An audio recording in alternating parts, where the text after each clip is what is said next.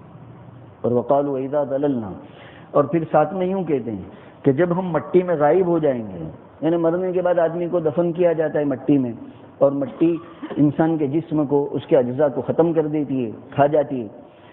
تو یہ کفار اور مشرکین تعجب سے یوں کہتے ہیں کہ کیا ہم زمین میں جب گم ہو جائیں گے، ختم ہو جائیں گے تو انا لفی خلق جدید، کیا ہم کو پھر دوبارہ زندہ کیا جائے گا؟ جیسا میں نے پہلے بھی بارہ کہا تھا کہ یہ کفار کو سب سے زیادہ یہی چیز کھٹکتی ہے کہ دوبارہ پیدا کیسے ہوں. ایک آدمی مر گیا، جلا دیا گیا، اس کی راکھ ہوا میں منتشر ہو گئی، یا زمین میں دفنا دیا گیا، زمین نے اس کے اجزاء کو ختم کر دیے، اب یہ دوبارہ پیدا کیسے ہوگا؟ یہ کفار کو سخت اعتراض اسی پر تھا. باری تعالیٰ فرماتے ان کو صرف تعجب نہیں بل ہم بلقاء ربہم کافرون، بلکہ انکار ہے ان کو تو پروردگار سے دوبارہ پیدا ہونے کے بعد ملنے ہی کے منکر ہے، لیکن ان کے انکار سے، ان کے تعجب سے کیا ہوتا ہے؟ دوبارہ پیدا ہونا برحق ہے اور آدمی کو اللہ تعالیٰ کے سامنے حاضر ہونا ہے۔ آگے فرماتے قل یتوفاکم، کوئی یہ نہیں کہ آدمی مرا ختم ہو گیا، ایک پورا نظام ہے جو اللہ تعالیٰ چلاتا ہے۔ کہہ دو اے نبی ان سے کہ تم کو ملک الموت تمہاری روح کو قبض کرتے ہیں، وفات کا مطلب پورا پورا لے لینا۔ آپ کہہ دیجئے کہ انسانوں تم کو ملک الموت وفات دیتے ہیں، تمہاری روح قبض کرتے ہیں۔ کون ملک الموت؟ الذی وکل بکم، جس کو اللہ تعالیٰ نے تم پر مسلط کیا ہے، تمام انسانوں پر۔ اور جیسے یہ روح قبض کرتے ہیں ثم الی ربکم ترجعون، تم کو تمہارے پروردگار کی طرف لوٹایا جاتا ہے، کیونکہ روح جو ہے وہ آسمان سے آئی ہے، اللہ تعالیٰ کے حکم سے آئی ہے۔ انسان جو پیدا ہوتا ہے تو انسان مجموعہ دو چیزوں کا ہے، ایک اس کا جسم اور ایک اس کی روح۔ تو جسم جو پیدا ہوتا ہے وہ تو یہی دنیا کی چیز سے ہے، باپ اور ماں نے جو غذا کھائی، ابھی جیسا کہا، اس غذا کے نتیجے میں جو خون اور جو نطفہ تیار ہوا، اسی نطفے کو جب اللہ تعالیٰ رحم مادر میں پہنچاتا ہے تو یہ نطفہ ماں کا اور باپ کا یہ ذریعہ بنتا ہے اس کے جسم کے تیار ہونے کا۔ تو پہلے تو جسم تیار ہوتا ہے، ایک زمانے تک نطفہ رہا، پھر جمع ہوا خون رہا، پھر گوشت کا لوتھڑا بنا، پھر اللہ تعالیٰ نے اس میں اعضاء بنائے، ہڈیاں لگائی، اس پر گوشت لگایا۔ یہ جو جسم تیار ہوا ہے وہ تو یہاں کی چیز سے تعلق رکھتا ہے، دنیا کی چیز سے۔ اور جب مکمل بچہ تیار ہو جاتا ہے 4 مہینے میں 120 دن قریب، تو پھر جو روح آتی ہے وہ روح یہاں دنیا سے نہیں آتی، یہ جیسا دوسری جگہ پر ہے قل الروح من امر ربی، یہ امر رب ہے، اللہ تعالیٰ حکم دیتا ہے اور وہ روح آتی ہے۔ اب یہ روح کیا ہے، اللہ کے حکم سے کیسے آتی ہے، یہ غیبی نظام ہے جو اللہ تعالیٰ کی طرف سے چلتا ہے۔ تو یہاں تو صرف یہ کہنا ہے کہ روح آتی ہے اوپر سے اور جسم تیار ہوتا ہے یہاں دنیا سے۔ تو آدمی جب مرتا بھی ہے تو مرنے کے بعد جو چیز جہاں کی ہوتی ہے وہاں چلی جاتی ہے۔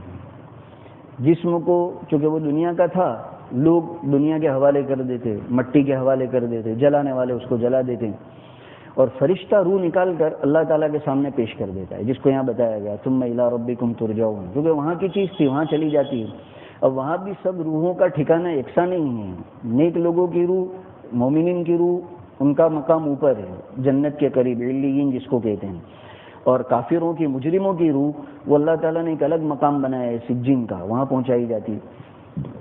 تو بہرحال اس آیت میں بتایا گیا کہ یہ لوگ دوبارہ پیدا ہونے کے معاملے میں تعجب کرتے، انکار کرتے، کوئی ختم تھوڑی ہو جاتا ہے معاملہ۔